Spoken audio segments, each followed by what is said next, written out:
Please don't forget subscribe to the channel and hit the bell to get notified of new daily videos.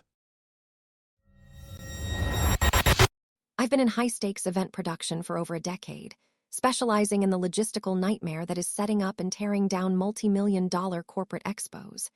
It's grueling work, demanding precision, teamwork, and an almost superhuman ability to stay calm under pressure.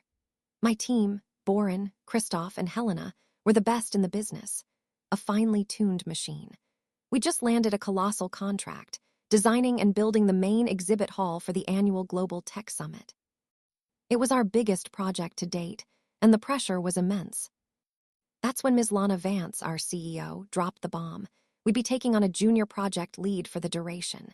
His name was Leo Kine, and he was the son of Mr. Julian Kine, one of our biggest clients and a significant investor in the summit itself. Alarm bells immediately started ringing. Junior Kine, we learned, was here to learn the ropes and gain invaluable experience. From the moment he stepped onto the loading dock, he was insufferable.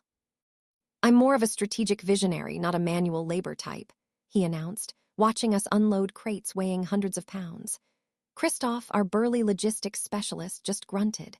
Borin, usually unflappable, shot me a look that screamed, "I'm going to lose my mind." Helena, our usually fiery project manager, simply smiled, a dangerous glint in her eyes. I knew that smile. It meant trouble for whoever provoked her. Leo proceeded to make our lives a living hell. He'd supervise from a distance, usually on his phone, occasionally strolling over to offer unsolicited, utterly useless advice. He once tried to reroute a critical power conduit, almost causing a system-wide blackout.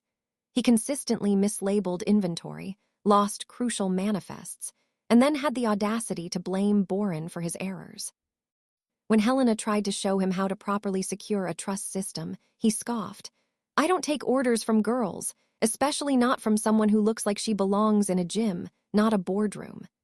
Helena, who could bench press him, just gave him that sweet, predatory smile again. His worst habit, though, was taking credit.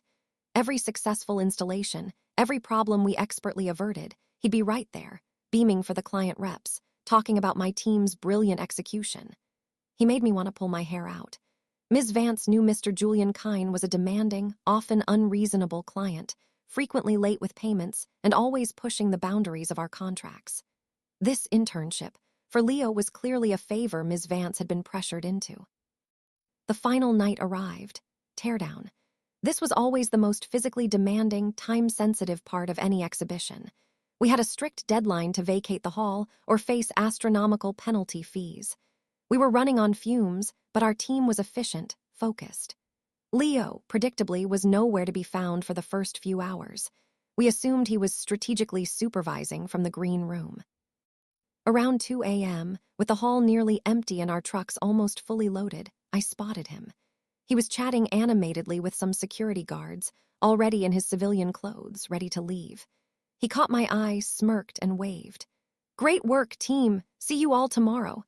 And with that, he strolled out of the convention center, leaving us to finish the last few hours of backbreaking work.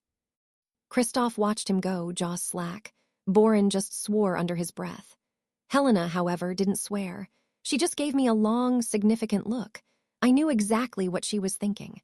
We had worked too hard, sacrificed too much, to let this entitled brat just walk away clean. We exchanged glances, a silent agreement passing between us. We finished loading the last heavy crates, securing the remaining equipment. We triple-checked our manifest, ensured every single piece of our company's property was accounted for. We left no stone unturned, no piece of trash behind. We made sure our work was absolutely impeccable. By 4:30 a.m., the hall was an echo chamber completely cleared out. Our trucks were sealed and ready to roll. We did one last walkthrough just to be sure. As we headed for the exit, I saw it. A small, personalized briefcase, tucked neatly under one of the security desks near the main entrance. It had Leo Kine Junior Project Lead engraved on a small plate. Leo's. He had left it behind. We looked at it.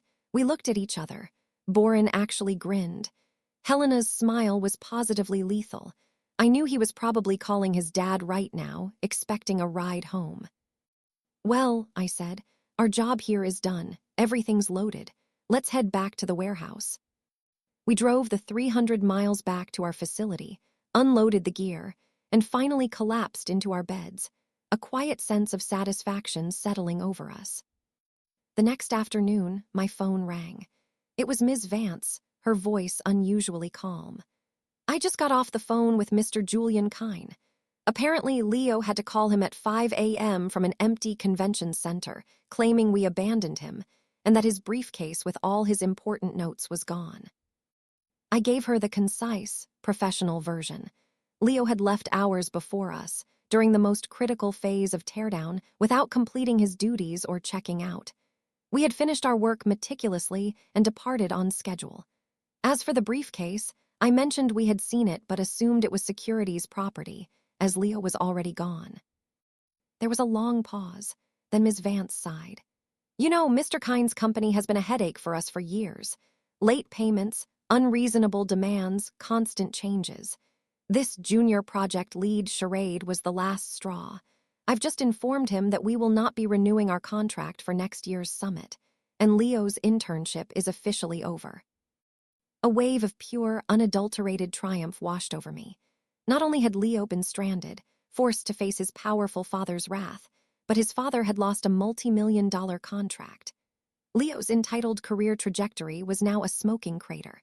Some lessons are best learned when you're alone in a cold, empty hall, waiting for your daddy to pick you up at dawn.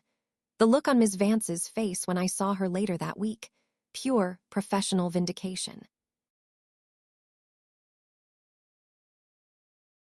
If you enjoyed this video, please hit the thumbs up button to like it. And please do subscribe to support the channel.